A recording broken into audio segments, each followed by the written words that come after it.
Hi guys! Welcome to my vlog. So, ang topic natin ngayon tungkol po sa apartment namin na nag-increase na naman sila. So, yearly po sila nag-i-increase. So, last month po, naka-receive kami ng note na instead na 1,363 yung babayaran namin last year pa yon. So, magwa 1 year na ngayon. So, ang na-receive namin ngayon na notes is 1,400 na po.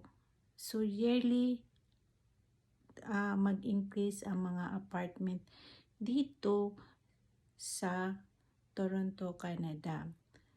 Dito lang sa lugar namin o sa apartment namin, yan lang ang alam ko. Pero sa iba, hindi ko po alam. So, yung 1,400 po ay sa month of November until next year po yun hanggang sa October. So, yun ang babayaran mo monthly. So, wala kaming choice guys kasi yearly po mag-increase sila ng mga apartment dito. 2 bedroom po ang sa amin. Tapos, pag 1 bedroom, mas mura. Pag bago ka pa lang na magre-rent ng apartment, talagang mataas yung ang babayaran mo. So, matagal na kami dyan.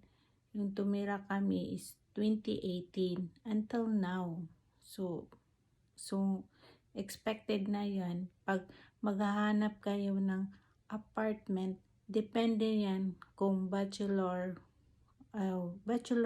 wala yung room. Talagang nandoon yung kusina, sala, everything is there. Wala talaga yung mga boundary. Pag 1 bedroom ka lang, mas mahal na. Pag 2 bedroom na, mas mahal pa rin.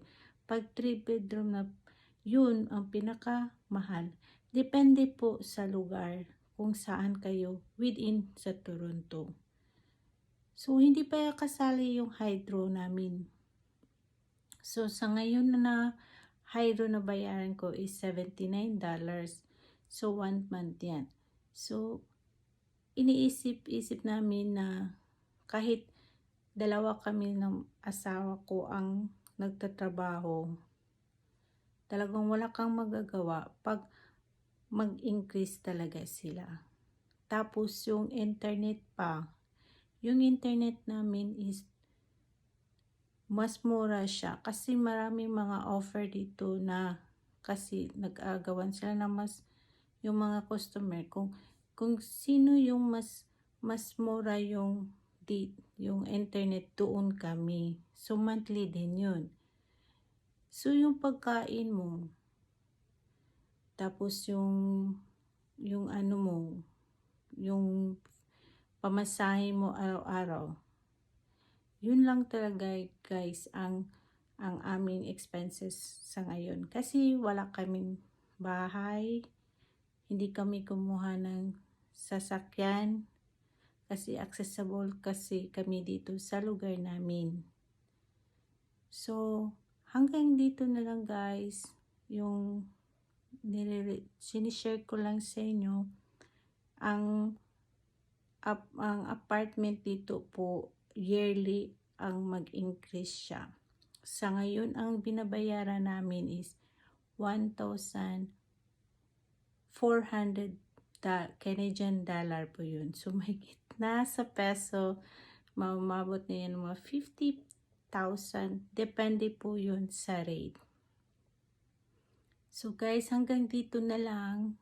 So kung may tanong kayo, comment na lang kayo below. Maraming salamat po at ingat po kayo. God bless. Bye.